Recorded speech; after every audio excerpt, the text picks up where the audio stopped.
pessoal já está comentando aqui no grupo, vamos tentar ser o mais breve possível, assim, tentar cumprir o cronograma, o tempo, né? E a gente também, como avaliador, tentar ser mais sucinta, mais breve, porque a gente já está bem atrasado com o cronograma e a gente vai tentando minimizar, né, esses atrasos, tá certo? Certo. Quem vai apresentar é a Rayane. Isso. Ou Érica. Já está aparecendo para todo mundo? É Rayane. Pronto. Já está aparecendo, então, já tá aí? Sim. Já, fiquem à Está vontade, cheia, tá bom? tranquilo? Certo. Bom dia a todos e todas. Meu nome é Maria Rayane. Nós somos do Programa de Residência Pedagógica, né, do subprojeto de Biologia do Campus 1. E o título do nosso trabalho é Plataformas Interativas na Educação Básica, como dinamizar as aulas de Biologia. Os autores desse trabalho foram minha colega Érica Dias Rodrigues, Manuel Celestino, a nossa preceptora Laura Fernanda e a orientadora desse trabalho foi a professora Maria de Fátima Camarote. Bom, como nós sabemos, a escola é um espaço que ela permite experienciar, né, diversos momentos, e para os licenciandos é um excelente espaço, né, para ter o aprimoramento da formação docente. Então, temos o aporte teórico dentro da universidade, e quando chegamos nas salas de aula, a gente tem esse momento de aprimorar a formação docente, com essa parte voltada para a prática. E essa questão de aprimorar a formação docente, ela é interessante principalmente nesse momento que nós estamos desse intenso avanço das tecnologias digitais. Então, com a chegada do ensino remoto, nós nos encontramos numa situação, né, de culminação dessa cybercultura, dessa presença das tecnologias cada vez mais na nossa vida. Vimos isso na sala de aula, com essa chegada do ensino remoto. Então, para poder trabalhar esse avanço tecnológico dentro da sala de aula, com os professores trabalharem isso, é interessante que se tenha uma formação docente voltada à construção de competências. Então, construir competências para que se possam trabalhar com essas metodologias, com essas tecnologias na sala de aula. E uma ferramenta interessante para fazer essa formação voltada à construção de competências é o programa de residência pedagógica. Ele se destaca como um programa voltado a colocar o licenciando na sala de aula, exercendo a sua prática educativa, e ele se destaca como fundamental nesse processo. Então, o objetivo do nosso trabalho, nós como residentes na Escola Campo, foi verificar os impactos dos jogos didáticos virtuais e de painéis interativos que foram aplicados por nós, residentes, na Escola Campo, com os estudantes do ensino médio durante as aulas síncronas que ocorreram no modelo de ensino remoto. Só um minutinho que eu vou desligar o microfone por causa do barulho.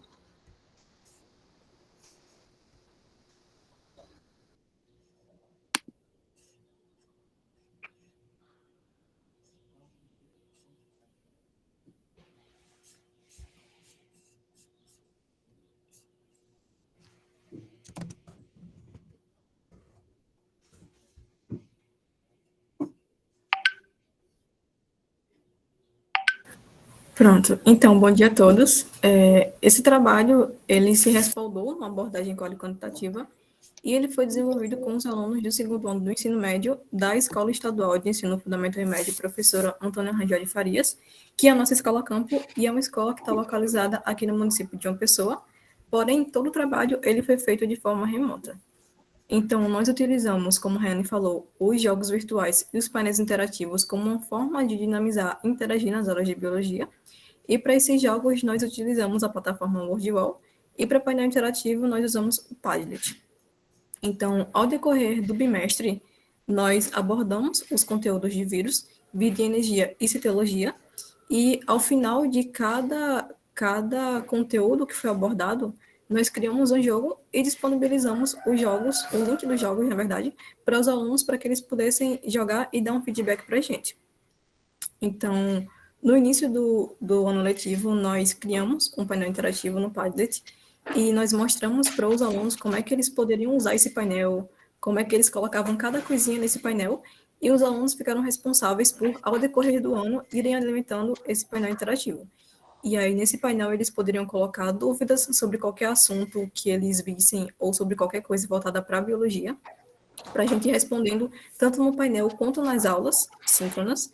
Eles poderiam colocar a sugestão do que eles queriam que nós abordássemos nas aulas, sobre algum jogo que eles queriam ver, ou sobre qualquer plataforma que eles queriam que nós utilizássemos.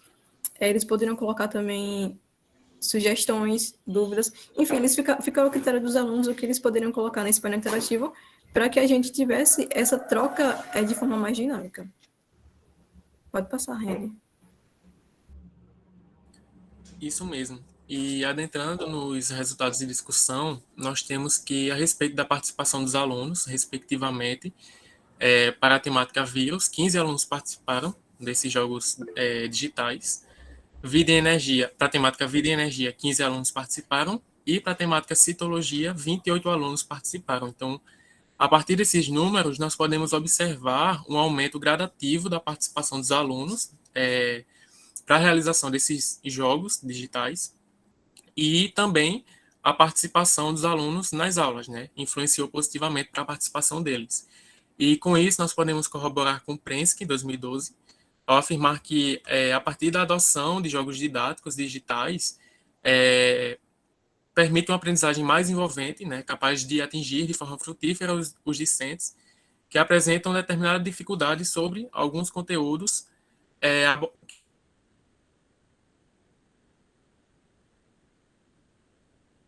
que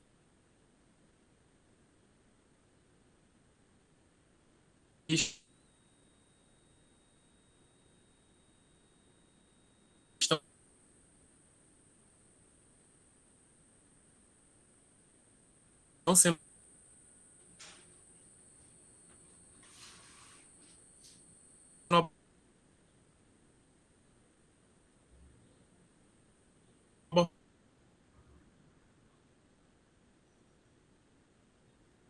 abordados.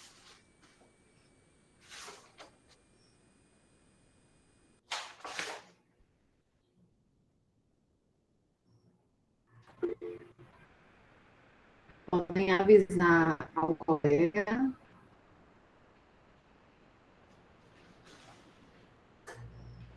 Tem a opção também, se alguém quiser continuar o trabalho enquanto ele se reconecta. Pronto, eu posso continuar enquanto o Manuel não volta. A gente percebeu que teve esse aumento gradativo. Consigo votar agora. Manuel? Pronto, Consegui votar. Eu só vou permanecer com a câmera desligada para não cair novamente.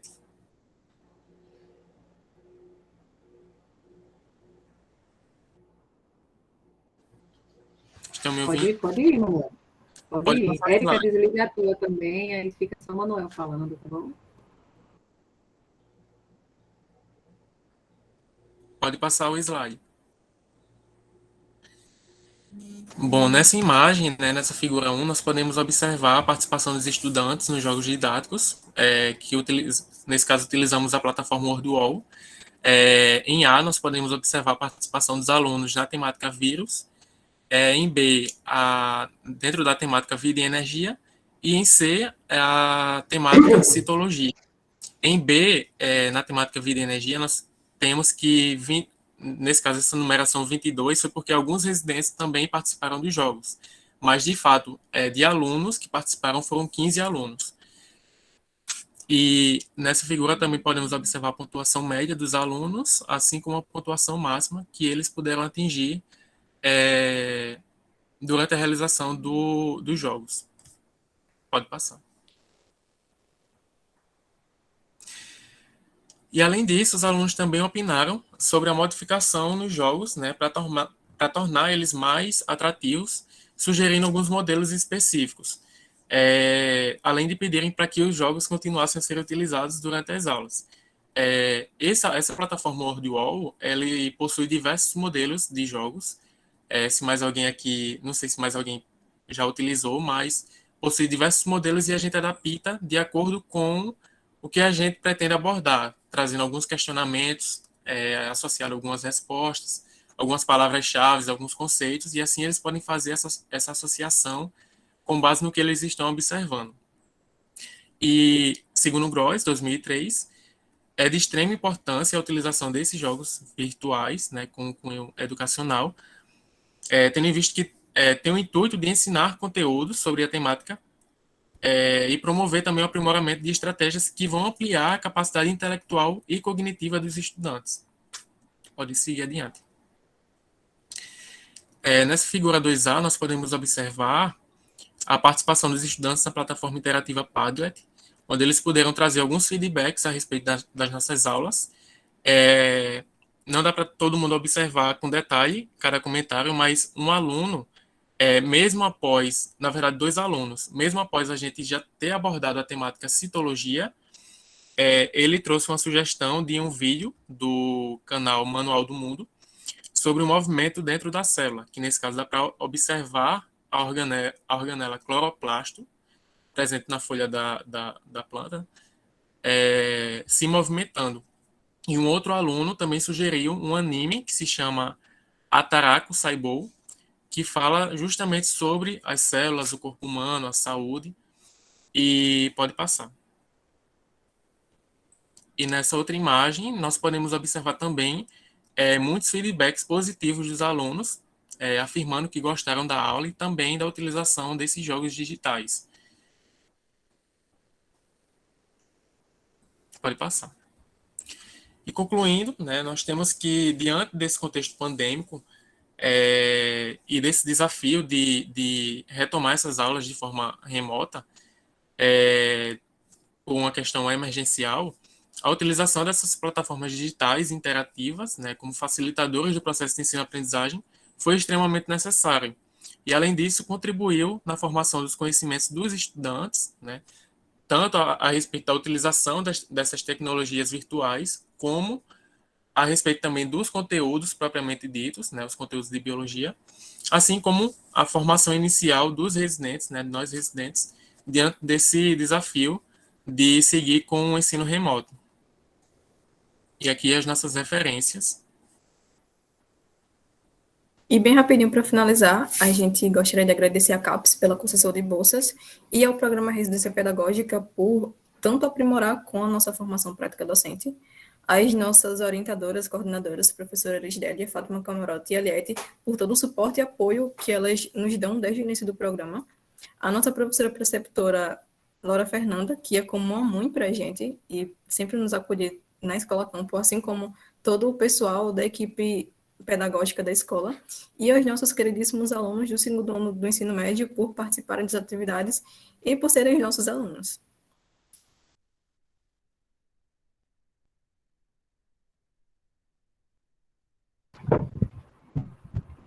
Parabéns, meninos, pela apresentação do trabalho, né, pelo desenvolvimento do trabalho.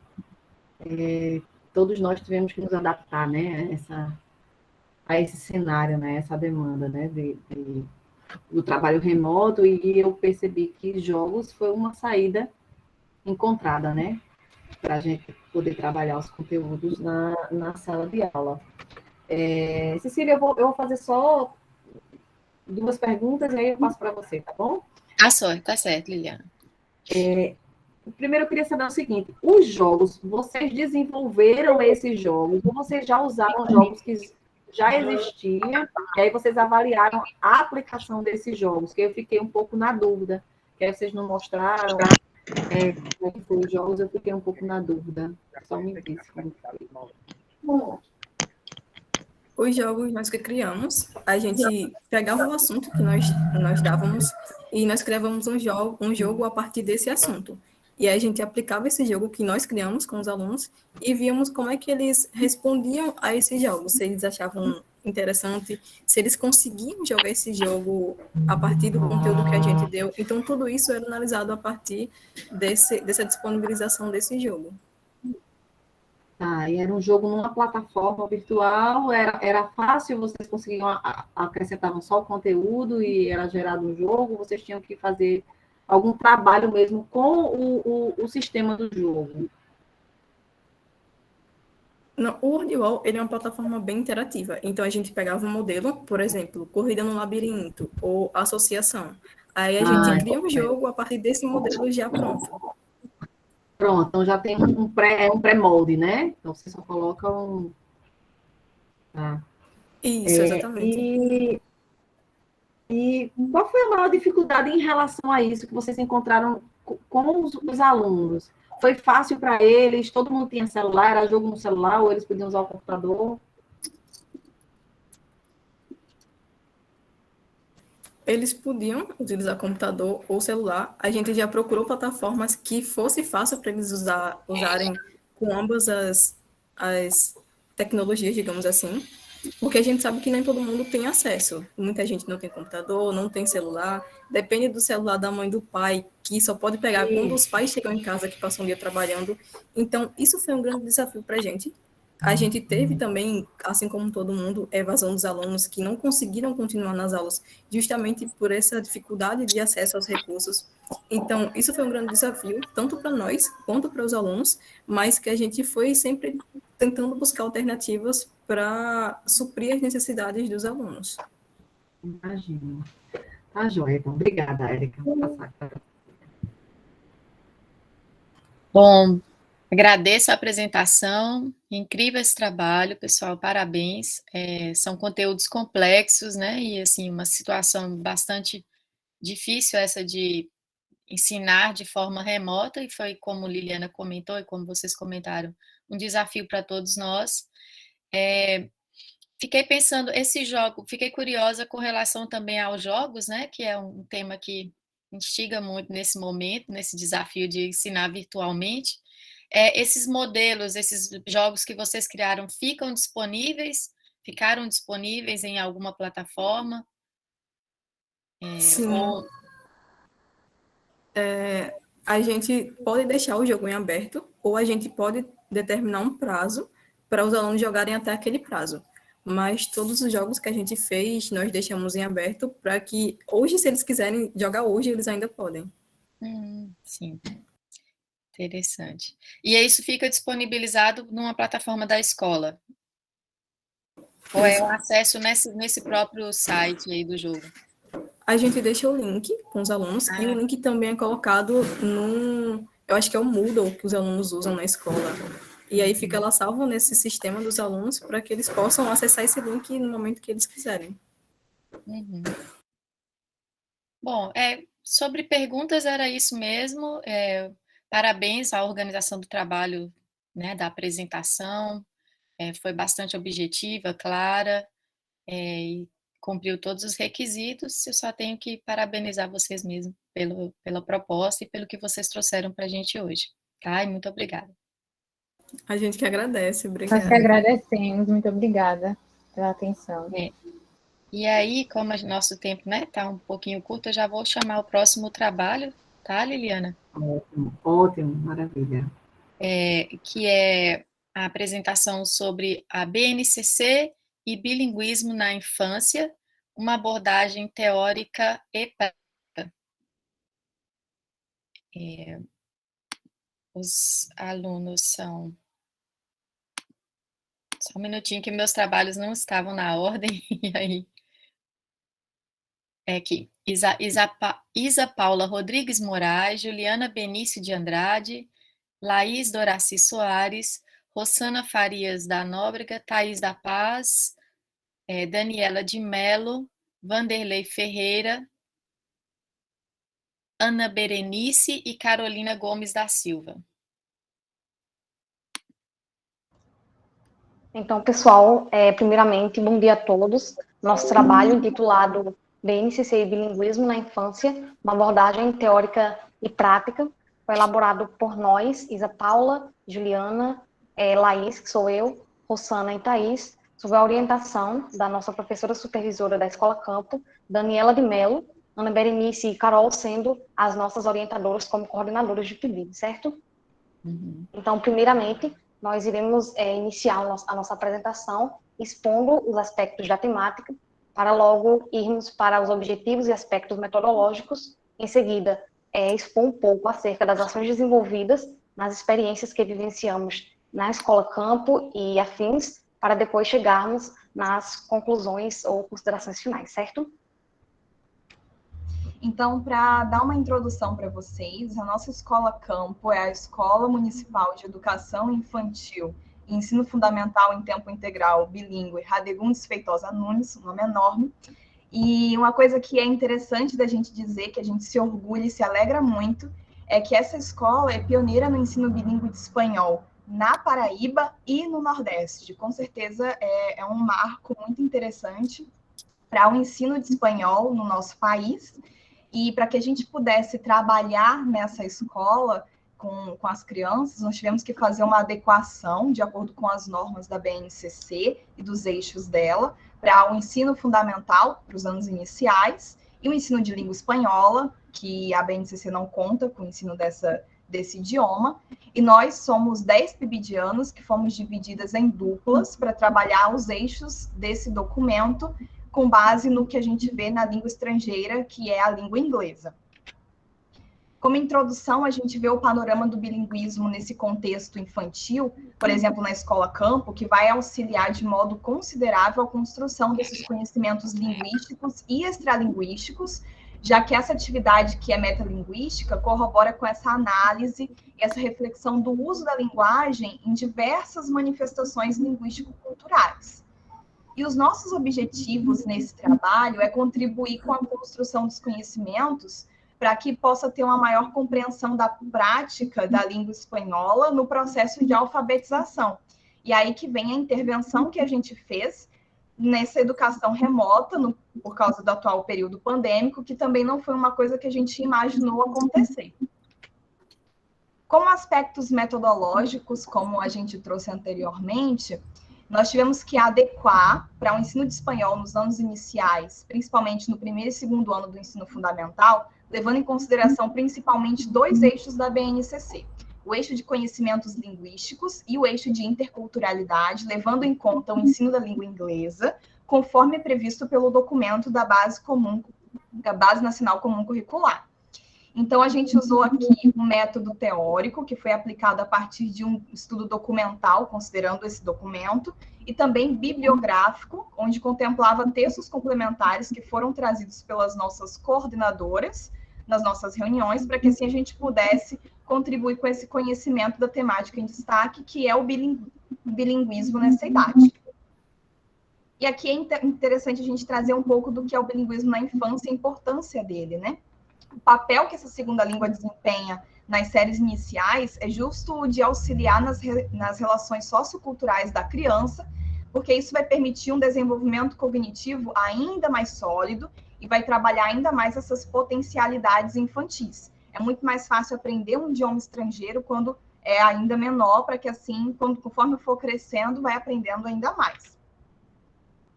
Isso, e levando em consideração o que Juliana mencionou a respeito do bilinguismo, trazido por Patelli, e também tendo em conta a expansão das tecnologias de informações nos dias atuais, né, no âmbito da educação, e principalmente no contexto pandêmico atual, foi criado um projeto através do aplicativo Instagram, como vocês puderam ver, com o intuito de demonstrar a relevância do ensino de espanhol, certo? Na infância, principalmente, e também manter o projeto bilíngue na Escola Campo, disseminando o ensino de espanhol na Paraíba e contemplando sucessivamente outros campos, certo? Então, para tanto, o subprojeto em foco ele foi denominado Espanholinho, de Espanhol desde Niños, e os objetivos, como vocês podem ver, difundir conhecimentos acerca da alfabetização bilíngue durante a infância, auxiliar nessa preservação do ensino de espanhol na Escola Campo e expandir esse conceito de relevância do ensino-aprendizagem do idioma em questão, principalmente na Paraíba, certo? Apresentando as atividades e as ações desenvolvidas em relação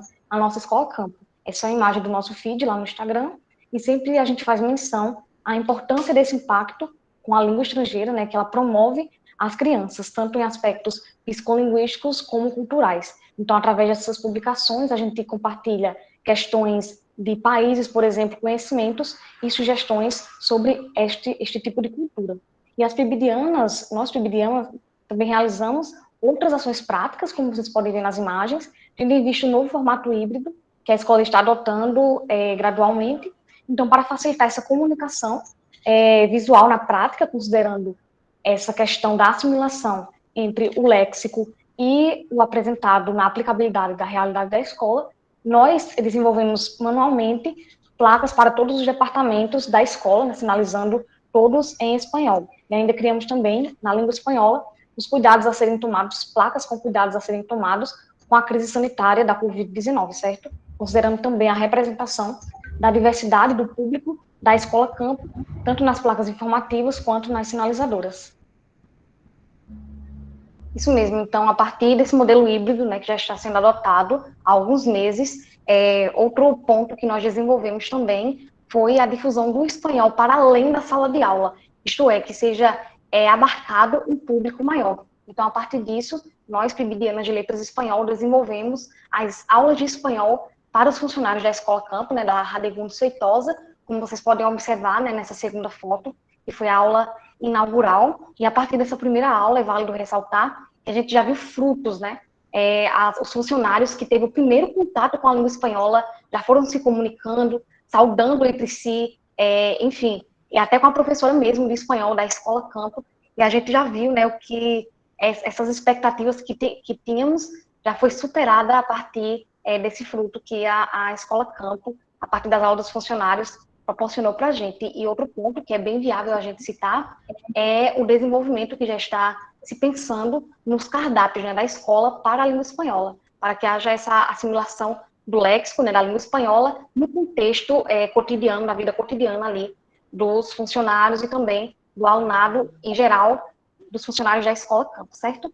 Então, nesse sentido, a gente vê de suma importância, de suma relevância, a expansão do ensino do espanhol, tanto na Escola Campo, em relação aos alunos, quanto aos funcionários, e também, para além disso, em relação ao espanholismo, que a gente já divulga, para além da nossa Escola Campo e até mesmo da Paraíba, certo? Então, conforme a gente tem visto um pouco dos resultados dessas estratégias pedagógicas que foram usadas, algumas são o uso de espanhol no cotidiano escolar e extraescolar, que é exatamente o que as meninas estavam dizendo, os funcionários, quando a gente chega lá, não falam para a gente bom dia, falam buenos dias e dizem o nome deles em espanhol, assim como os alunos fazem o mesmo.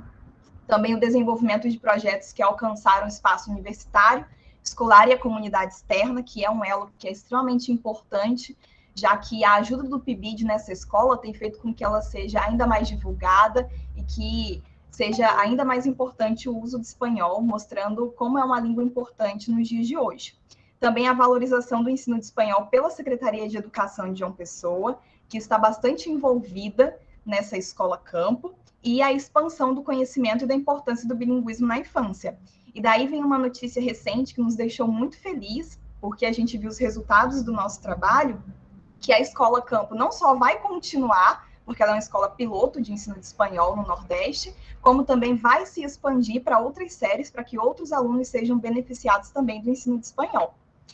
Então, as nossas considerações finais são que a gente percebeu a possibilidade de suscitar esse intercâmbio entre diferentes hábitos, interesses, valores, repertórios linguísticos e culturais por meio desses fluxos interacionais que favorecem essas consolidações e as reconfigurações identitárias. Então, nesse sentido, a gente deixa as referências que embasou o nosso trabalho e, no mais, agradecemos pela atenção de todos e deixamos também as nossas redes sociais para que vocês possam acompanhar, certo? Muito obrigada.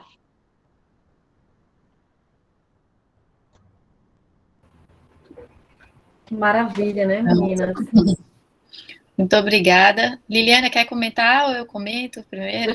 Pode ser, tanto faz. Se você quiser, pode falar. Tá, eu vou comentar agora, então. Parabéns, meninas, pelo trabalho incrível, super organizado, bonito, né? Assim, enfim, a página Espanholinhos é uma fofura, muito, né, assim, conectada com esse universo infantil e é algo que, enfim, que ressalta, né, no trabalho de vocês, o cuidado com a visual, como eu sou das artes visuais, então essa referência da imagem para mim é muito importante. E aí também pensando nessa questão da imagem, eu vi que vocês trabalharam muito, né, essa parte manual de produzir essas sinalizações, um trabalho muito bonito, né, cuidadoso, assim, bem feito. Aí há uma questão que eu queria colocar, assim, para vocês pensarem, e não sei se vocês já fizeram isso, como inserir a participação das crianças nessa produção, né, porque ali eu vejo que foi um trabalho feito por vocês, eu imagino, né? Mas, assim, se vocês já pensaram em como ter uma produção coletiva imagens de produtos, né? Que eu acho que isso seria uma questão importante no projeto, enfim, agregaria.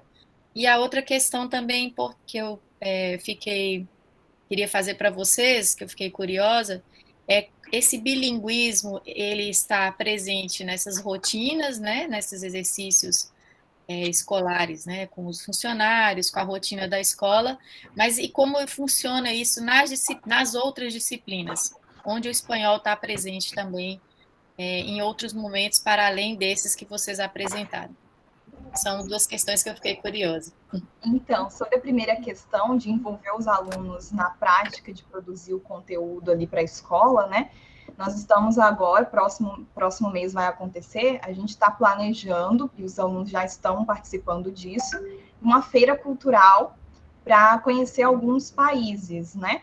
Então, as crianças, elas estão ajudando na confecção, por exemplo, quando a gente fala do México, a gente levou um pouquinho de Frida Kahlo e as crianças estão fazendo seus próprios autorretratos, assim como a Frida fazia. Quando fala da Espanha, elas também estão trabalhando o El Quijote, que também está sendo super interessante. Então, as crianças, elas estão envolvidas também em tudo isso. A gente vai expor isso na escola, né? Mostrar para os outros alunos que ainda não tem aula de espanhol, já que ela está sendo colocada em níveis dentro da escola, para que assim possa ser trabalhado em todo esse ambiente, e não só a comunidade ali da sala de aula, como também os funcionários e os pais possam ser ainda mais apresentados nesse âmbito educacional e cultural, né, dos países que falam a língua espanhola. As meninas querem falar a respeito da sala de aula, como são as matérias? Pode ser sim, Juliana. Em relação à segunda pergunta, digamos que não está tão inserido nas outras matérias, só que é feito o inverso. Na língua espanhola, se trabalha questões, no caso da matéria em si, se trabalha questões interdisciplinares, ou seja, a matemática no ensino da língua espanhola, mas ainda se pensa, sim, em introduzir nas outras disciplinas o espanhol em si, para que possamos também, juntamente com os alunos, né, contribuir ainda mais com essa prática do bilinguismo na prática do cotidiano escolar, certo? Então, no mais, digamos que sim, mesmo que seja de modo inverso, sim, as interdisciplinaridades são postas dentro da disciplina de língua espanhola, tanto em relação a temas das ciências naturais, matemática também é incluído, e ainda se pensa, sim, em colocar outra pauta em relação às disciplinas, por exemplo, de português, de matemática, de português não tanto, mas das outras disciplinas, colocar a língua espanhola introduzida no cotidiano escolar da nossa escola campo, certo? E antes da pandemia, eles tinham aulas de espanhol todos os dias na semana no contraturno. Eram cerca de 2 horas de aula todos os dias no contraturno, porque é uma escola integral, não é? Mas agora, por motivos da pandemia, que as crianças não podem ficar tanto tempo dentro do ambiente escolar, elas estão tendo aulas de espanhol mais semanalmente, onde elas conseguem, entre as aulas, ter esse contato com a língua espanhola. De forma gradual, né? Já voltando a esse ensino híbrido, então, não são todos os dias como antes, mas de forma gradual, no ensino híbrido já está sendo posta essas questões. Uhum.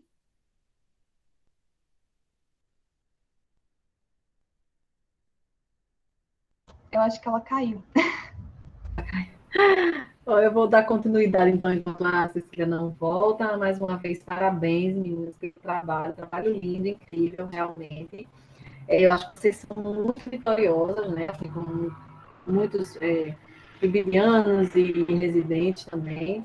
Mas eu acho que vocês ainda fizeram tudo, né? Vocês deram um salto a mais nesse trabalho, né? Porque eu fico pensando, introduzir uma nova língua em processo de alfabetização, né, já é uma coisa bastante complexa, né, porque ele já tem dificuldade no processo de alfabetização.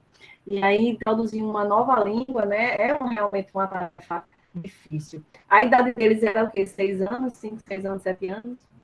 Eles têm em volta de 7, 8 anos, mais ou menos. 7, 8 que é o anos, primeiro né? e segundo ano do ensino fundamental.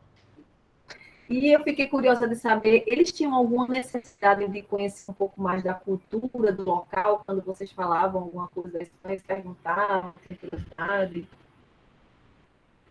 Então, essa semana passada, eu tive a oportunidade de ir dar aula para as crianças e a gente falando sobre as culturas, né? E no final de cada aula eu perguntava assim, para qual país você quer ir? E aí, na aula que a gente estava falando da Espanha, uma turma que a gente estava falando da Espanha, o menino disse, eu quero ir para a Espanha, eu quero conhecer a Espanha. E ele super animado e falando com sotaque assim, eu quero ir para a Espanha, desse jeito. E eles mostram um carinho muito grande. Quando você entra dentro da sala de aula, diz que é aula de espanhol, eles ficam animados. E a gente pergunta o que eles sabem do espanhol, eles respondem. É muito interessante. Você pergunta o nome deles, eles não dizem assim, fulano. Eles dizem, eu me chamo fulano. Eles dizem desse jeito, assim. Então, já para mostrar... Sabem as duas formas, né? Soy e me llamo. É muito interessante. Que lindo. E aí a receptividade da comunidade escolar, eu já vi que foi 10, né? Sim, totalmente. Os pais, inclusive, por causa do modelo remoto, né? Eles falam, às vezes, com a professora de espanhol em espanhol. Professora, eu estou aprendendo junto. Então, a gente já vê também essa inserção da comunidade externa no ensino. Isso, já houve até um caso, essa questão da comunidade externa, né, envolvendo os pais, que uma das mães que estava acompanhando a aula do filho, no caso do remoto, que ela precisou se comunicar com um médico em espanhol. E por causa das aulas em espanhol, teve também essa questão. E outra questão também que é bem importante de salientar é que teve essa expansão para aulas para os funcionários, mas também se pensa posteriormente em fazer isso para os pais, porque eles também ficam bem animados nessa questão e nada melhor do que envolver toda a comunidade nesse âmbito da educação. Ótimo, parabéns, meninas, mais uma vez, encerrei. Cecília, não tem problema não, né? Essa parte remota, a gente sabe que o computador desliga, né? Tudo acontece. A conexão cai, sem problema. Da meu minha computador, parte, é isso. não sei, tá dando uma pane aqui, desligando. Acho que ele tá esquentando, não sei o que está acontecendo. Desculpa, meninas. Não, tudo bem. Por mim, eu encerrei minha parte, se você quiser. Não, só comentar, as meninas comentaram no início, né, do nome da escola, mas eu não sei se vocês sabem quem foi Radegundes Feitosa. Conhecem, né? Então, sim. É um grande músico da Paraíba e foi professor da universidade, do curso de música. Tá? É uma pessoa muito importante para a cultura paraibana. Só isso, obrigada. Pronto. E aí, o próximo quer chamar? Pode chamar, Liliana, que fechou tudo aqui. Eu estou abrindo aí uma coisa. Tranquilo, então vamos para o próximo. O próximo trabalho está intitulado Uso das TDICs no ensino, aprendizagem da estatística, superando desafios e estimulando a formação docente em tempos de incerteza. Ah, não, desculpa. É só essa, o uso das TDICs no ensino, aprendizagem da estatística. Desculpa, eu estava emendando com o outro aqui. Então, esse trabalho foi feito pela Ana Carolina da Silva, a Jeane de Souza, o José Luiz do Nascimento Lima, Larissa Nóbrega, Laura Heloise, Francisco Guimarães de Assis, que é o preceptor, a Jussara Patrícia Andrade, que é a colaboradora, e Cristiane Fernandes de Souza, que é a orientadora. Então, estão todos por aí, Cristiane, Jussara, Jeane, José Luiz, são todos bem-vindos, fiquem à vontade, já podem colocar a apresentação. Primeiramente, bom dia a todos e a todas. Eu me chamo Jeane Souza, sou aluna, e os alunos aqui presentes também alunos do Programa de Residência Pedagógica do curso de Licenciatura em Matemática Campus 4, Rio Tinto. E hoje a gente vem apresentar um pouco do que foi o nosso trabalho, que traz como tema o uso das TDICs no ensino e aprendizagem da estatística. Como autores desse trabalho, temos Ana Carolina, Jeane Souza, que sou eu, José Luiz, Larissa Nóbrega e Laura Heloise. Como professora orientadora, temos Cristiane Fernandes, como professora colaboradora, Jussara Patrícia, e nosso professor preceptor, Francisco Guimarães. Sobre as aulas apresentadas em nosso trabalho, elas ocorreram nos dias 20 e 23 de julho de 2021, no turno matutino, numa turma da terceira série do ensino médio, na nossa escola campo Frederico Lundregas, que é localizada no município de Rio Tinto, Paraíba.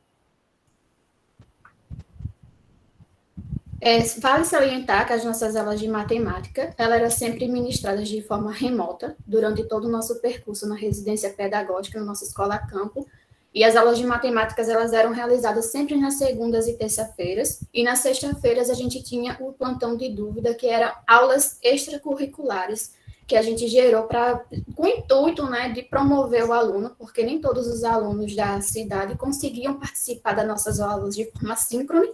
Tinha também as aulas assíncronas, que era por WhatsApp, portfólio, e esse plantão ele foi criado para promover essa interação com esses alunos, para estar tirando essas dúvidas, os quais eles não poderiam estar nas aulas presentes de segundas e terça.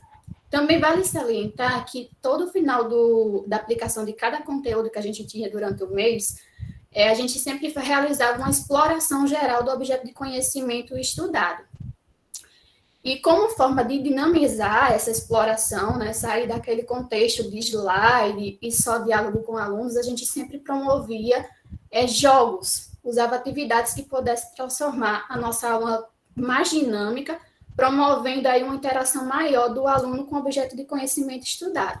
Por favor, José Luiz.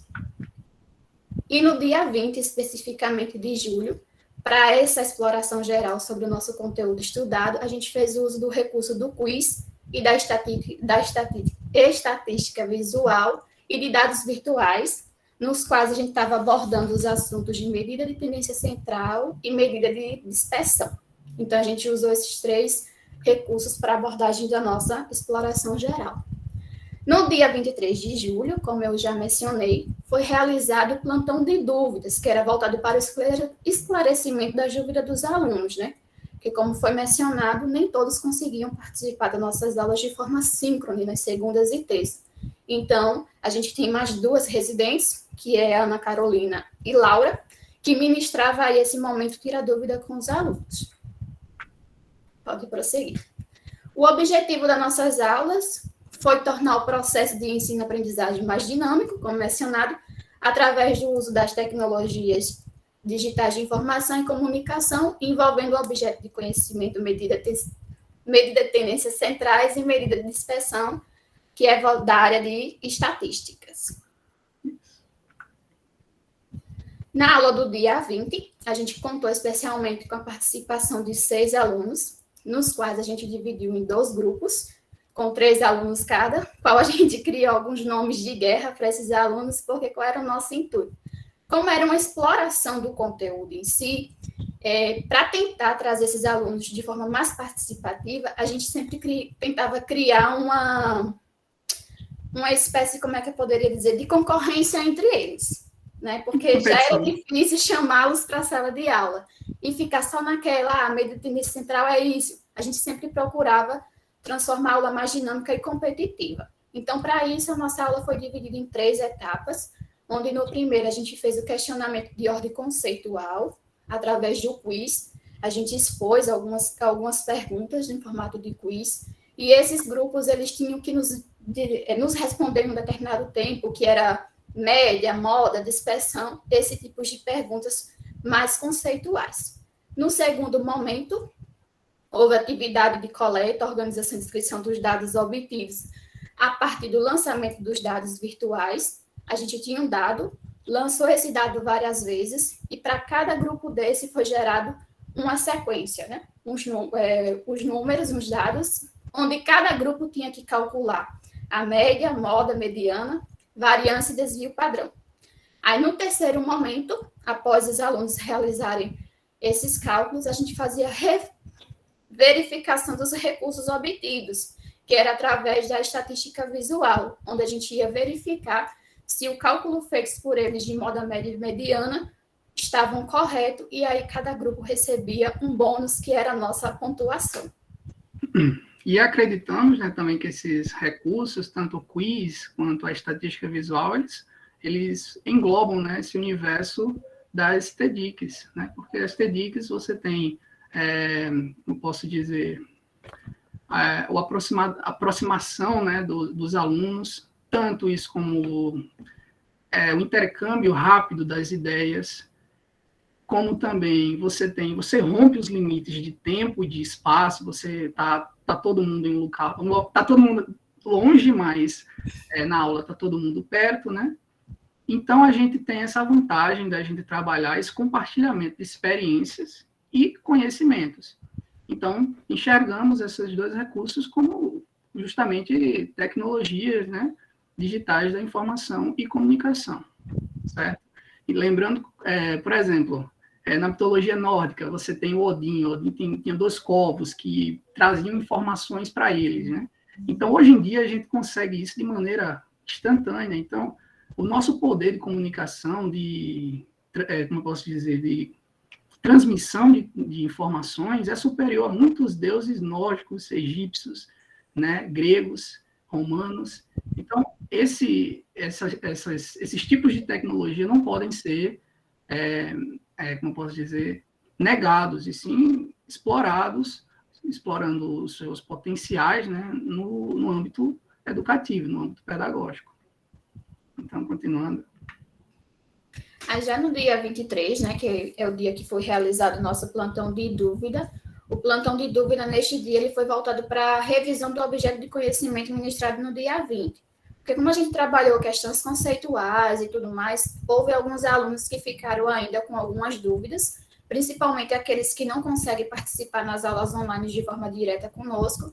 E aí, na revisão, no nosso plantão do dia 20, foi voltada justamente para isso, em que as meninas também fizeram a realização da resolução de alguns exercícios trabalhados em nossos jogos do dia 20, como apresenta aqui a imagem. Então, foi apresentado também aí no plantão de dúvida essa revisão geral do conteúdo, como resolução de questões, na tentativa de minimizar, né, essa defasagem que a gente sabe que já existia antes e que hoje se torna muito maior através dessas aulas virtuais, porque, infelizmente, não são todos os alunos que conseguem participar de forma síncrona, e também a gente tem um grande problema, porque nossos alunos, a maioria mora no interior da cidade, e aí tem a dificuldade de acesso à internet, às vezes são mais de uma criança na mesma casa que precisam acessar aulas no mesmo horário em turmas diferentes. Então, a gente criou aí esse plantão de dúvida como um auxílio mesmo para aqueles alunos que têm interesse em estar nos acompanhando e estar aprendendo o objeto de conhecimento estudado durante toda a semana. Voltando para os resultados, né, e discussão, a gente tem aí o primeiro recurso, né, citado, que foi estatística visual, e ele é produto, né, do NOAS, do SENEC, da Campanha Nacional de Educação da Escola da Comunidade, e esse NOAS é um núcleo de computação aplicada, então são programadores que se reuniram para criar softwares educativos. Então, no site tem vários, não tem só a estatística visual.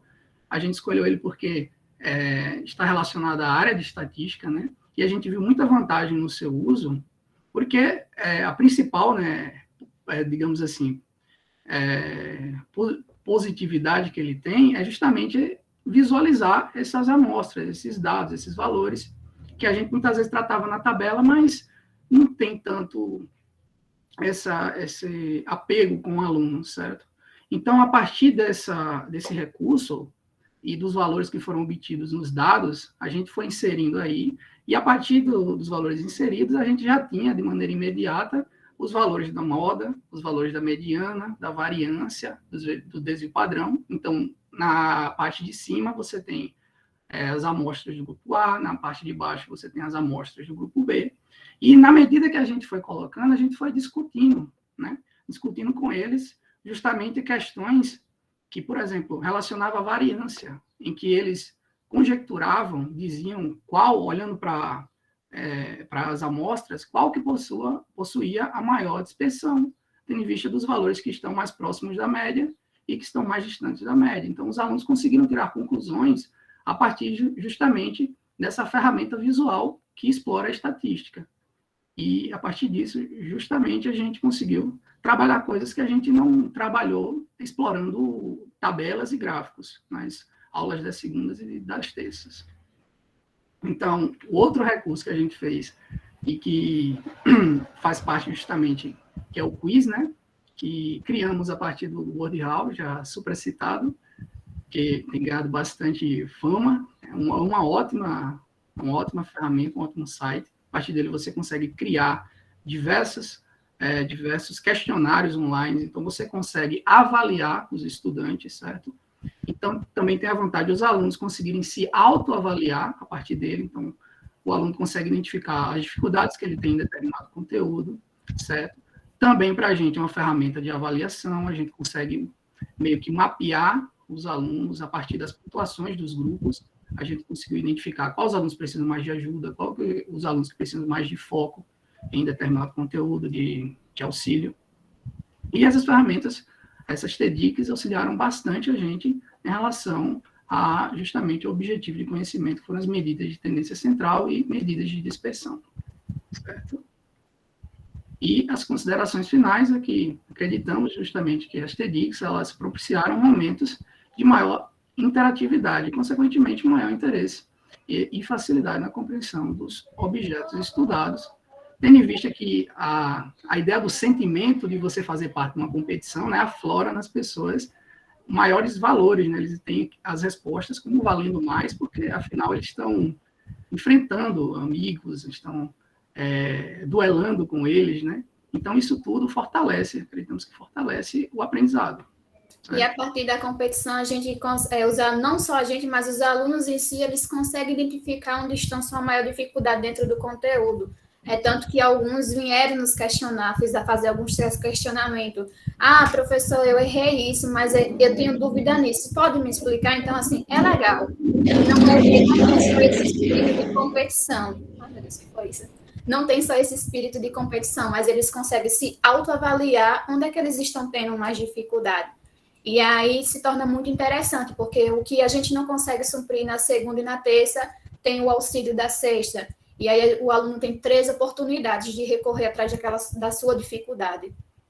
Isso. Aqui tem as nossas referências, que basearam o nosso resumo, nosso trabalho. E tem os nossos agradecimentos, né? Agradecemos as professoras e o preceptor, né, Francisco Guimarães, por todo o apoio e orientação durante esse percurso, né? E que muito contribuíram para a realização deste trabalho, certo? Então, é isso. Obrigado. Parabéns, pessoal, pelo trabalho. A Exatas a área de Exatas teve um desafio ainda duplicado, né? Porque trabalhar de forma remota com números, né? Não foi muito fácil, né? A gente teve que se adaptar e essa parte dos jogos, mais uma vez, ela veio auxiliar com tudo a gente, porque se não fosse isso, não sei nem muita coisa não, viu? A gente precisava muito desse recurso para poder trabalhar, para instigar os alunos realmente, essa questão da competição, que ajuda demais, né, na construção do conhecimento nesse momento que a gente está trabalhando de forma remota, até para instigar o trabalho em equipe, né, essa questão de você começar a mexer no celular, no computador, na questão do quiz, dos jogos. Eu queria saber de vocês, como foi que vocês selecionaram os conteúdos que iriam trabalhar? Vocês já tinham mais ou menos, o que é que acharam, se acharam fácil, assim, o que é que vocês acham, que vocês julgavam que era mais fácil de trabalhar com eles? Como foi que vocês escolheram que conteúdos trabalhar? Acredito que foi a partir, porque a gente deu uma estudada antes, e da própria ferramenta da estatística visual, você só trabalhava a média, a moda, né, a variância e o desvio padrão. Então, isso deixava, por exemplo, o coeficiente de variabilidade, não trabalhava isso, então a gente deu um foco maior a partir do que a ferramenta trabalhava. Então, isso nos orientou. Quer fazer alguma coisa, Cecília? Falar alguma coisa enquanto eu... Seu microfone está desligado, Cecília. Desculpa, minha gente. Realmente é um desafio, né? Ensinar estatística, né, no sistema remoto. Eu vejo também, né, que essa ferramenta, como vou comentar de novo, eu sou das artes visuais, eu acho que essa ferramenta que vocês apresentaram eu achei bastante interessante, né, da estatística visual. Então, acredito que foi um recurso uma estratégia muito, muito interessante, inteligente para poder driblar essa condição aí remota. E aí eu queria que vocês comentassem para vocês, né, como é que foi, se vocês já conheciam essas estratégias para a formação de vocês como professores, né, como iniciantes à docência, como é que foi esse trabalho, né, o que ele trouxe para a experiência de vocês? Né, sempre tem essas barreiras, esses entraves, né, que vão se erguendo em determinado objetivo de conhecimento que a gente está tentando trabalhar. Então, uma coisa que a gente sempre ficou meio incomodado foi talvez com a supersaturação, né? Mesmo que você trabalhe o quiz, mesmo que você trabalhe essas tecnologias, às vezes se você trabalhar muitas vezes uma coisa só, o ânimo cai, você tem que sempre procurar coisas novas. Então, essa procura por novos meios de se abordar um conteúdo foi algo que floresceu juntamente com essa pandemia, né? Com a necessidade de mudar, a necessidade de se mover, né? Não ficar preso a um ensino, somente um método de ensino. Até porque a maioria das plataformas que a gente utilizou, muitas delas a gente nunca tinha tido contato, e nessa busca aí constante por não se inovar, né? Reinventar, pegar o que já tem e reescrever e adaptar para a nossa nova realidade. Muitas vezes, eu com o José Luiz e as outras meninas, a gente teve que tirar um dia para jogar entre si. Vamos jogar isso aqui para ver como é que funciona, para ver se dá certo. E foram várias tentativas. Não dá para você, o conteúdo é estatística, eu vou lá no Google e pesquiso qualquer aplicativo e jogo. Não dá certo, não tem como. Então, antes de a gente usar qualquer uma dessas plataformas, a gente ia fazendo essa interação entre a gente e analisando. Para a gente, se a gente fosse aluno, seria eficaz essa plataforma? Tá uma maneira bem explicativa. Claro, teve outros conteúdos que a gente usou, que era uma nave, e toda vez que o aluno acertava a resposta da questão, a nave ia lá e atirava no planeta Terra, e a gente dizia: gente, se vocês acertarem, vocês vão salvar o planeta Terra. Agora, se vocês errarem, vai morrer todo mundo. Então, ficava essa aula dinâmica, brincadeira, os meninos ficavam naquela preocupação. Então, a escolha da plataforma que você vai utilizar para aplicar o conteúdo tem que ter um embasamento muito grande do conteúdo que está sendo aplicado, porque, como o José Luiz falou, a gente ficar naquele roteiro, na mesmice, já está cansativo você passar uma hora de frente para um computador. Eu, enquanto professora, eu me canso de ficar de frente para um computador dando aula. Imagine para os alunos que estão em casa assistindo. Então, a gente, principalmente em matemática, né, que é o monstro dos alunos, como dizem, essa busca por dinâmicas que deixem a aula mais, de uma forma explorativa, que possa interar o aluno e o objeto de conhecimento, é muito grande.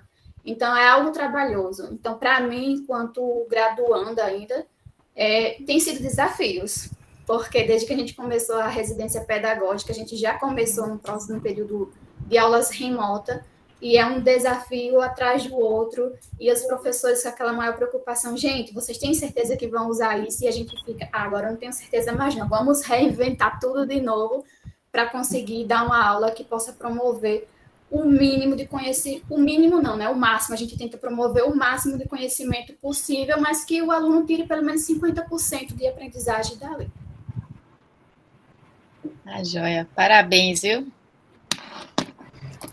Parabéns, mais uma vez. Pelo adiantar da hora, acho que a gente pode encerrar, né? Parabéns mais uma vez. Viu? E isso, vamos passar. O próximo é Superando Desafios e Estimulando a Formação Docente em Tempos de Certezas. Ações do PIB de Biologia Areia durante o período 2020-2021. Tô aqui. Vou apresentar um segundo só.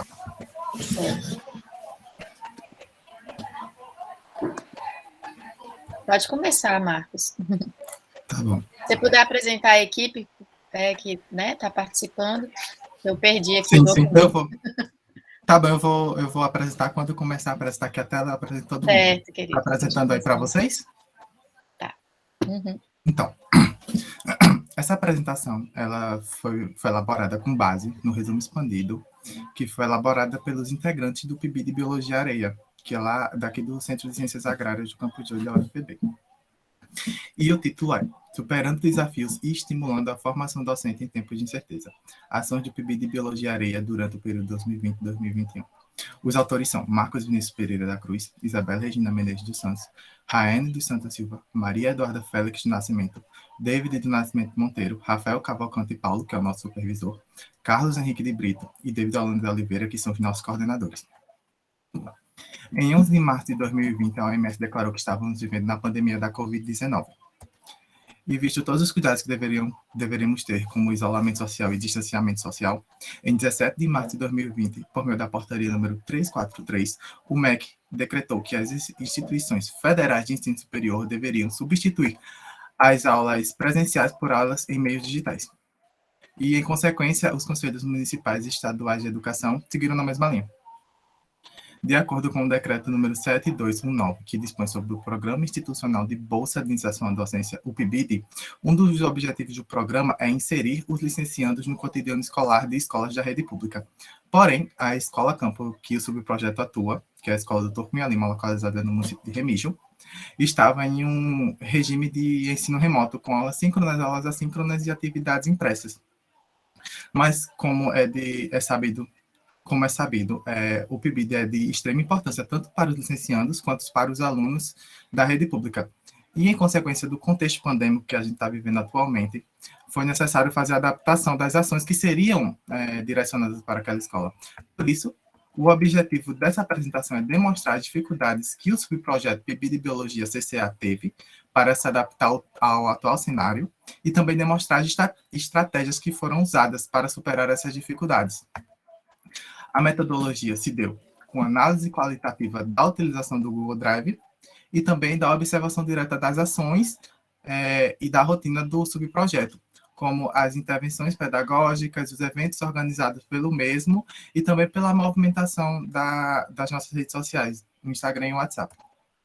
Nos resultados e discussões, eu vou falar um pouco sobre as ações que foram realizadas pelo subprojeto, começando com a rotina e planejamento, que se dá com reuniões quinzenais via Google Meet, e também, como eu falei anteriormente, pelo uso do Google Drive, onde os PIBidianos fazem o upload de diários de bordos confeccionados pelos mesmos, certificados de eventos que participamos, print de telas de reuniões e de eventos que participamos e que organizamos. E também pela movimentação da nossa rede social, principalmente o Instagram, que lá se dá a divulgação das ações que a gente está realizando e das ações que a gente vai realizar. E também serve como uma ponte de comunicação com a comunidade escola-universidade. Aqui o nosso arroba e nosso print. As intervenções pedagógicas têm o principal objetivo de proporcionar aos PIBidianos uma experiência na sala de aula, já que estamos no momento de pandemia da Covid-19 e muitas escolas ainda não permitiram a entrada de PIBidianos no âmbito da escola realmente. Por isso, eles eram responsáveis por elaborar planos de aulas, roteiros e slides. E também elaborar podcasts que são postados no nosso feed do Instagram, que serve como uma breve introdução sobre aquela intervenção que vai ser aplicada para aquela sala de aula. E nas reuniões quinzenais eram apresentadas essas intervenções pedagógicas para análise e correções dos nossos coordenadores e do nosso supervisor. E somente depois desse momento que essa intervenção era aplicada realmente na sala de aula. Uma das maiores dificuldades que a gente teve nas intervenções pedagógicas foi a interação dos alunos, que era quase escassa. E uma coisa que a gente também pode perceber com essa dificuldade é que os alunos eles se sentiam mais motivados, tendo como alvo uma metodologia ativa, como, por exemplo, a gamificação, experimentos, divulgação de material científico, até animes a gente conseguiu colocar lá no meio e foi um sucesso só. Aí, muitas dessas metodologias ativas foram alvos das intervenções. O Diálogos Escolares, com um ciclo de palestras, com 3 palestras, que ocorreu durante o dia 8, 9 e 10 de junho, de forma 100% virtual, e teve como público-alvo pais de alunos, agricultores locais, professores e alunos. O evento, como um todo, contou com 122 inscrições, e o principal objetivo desse evento era reforçar o vínculo escola, universidade e comunidade, porque devido à pandemia, né, a gente pode perceber que esse vínculo esteve bastante enfraquecido. A gente teve um feedback bem positivo, tanto por parte dos ouvintes, que eles participavam assiduamente das palestras, seja tirando dúvidas ou até fazendo contribuições. E também por parte dos PIBidianos, que a gente aprendeu bastante coisa, inclusive a emitir certificados, organizar eventos e a melhorar o nosso trabalho em grupo. O PIBID Convida é um evento interno do subprojeto que visa o diálogo dos PIBidianos com profissionais já formados da área da educação. O evento conta com 6 palestras que ainda está em andamento, e cada palestra dessa é regida por um especialista convidado.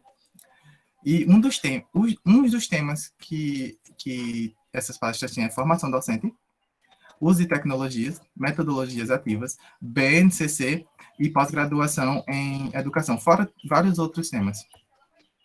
E de acordo com que a gente acabou de ver aqui, a gente conseguiu concluir que mesmo em tempos de incerteza, o PIBID de Biologia Areia tem conseguido atingir todos os objetivos do programa, e a gente também teve a percepção de que superar as barreiras não foi apenas o cumprimento de algo necessário, mas também a gente perceber que a educação, ela consegue sim, ela consegue se expandir para mais espaços, inclusive se adaptar em novas tecnologias e metodologias, já que a gente está enfrentando a pandemia da Covid-19, a gente teve essa necessidade e essa obrigação de conhecer novas metodologias e novas tecnologias.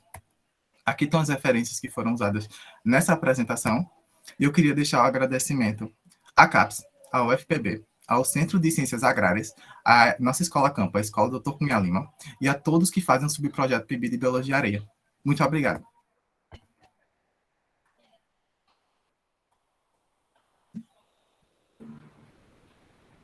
Parabéns para todos os integrantes da equipe pelo trabalho, né, que vocês desenvolveram.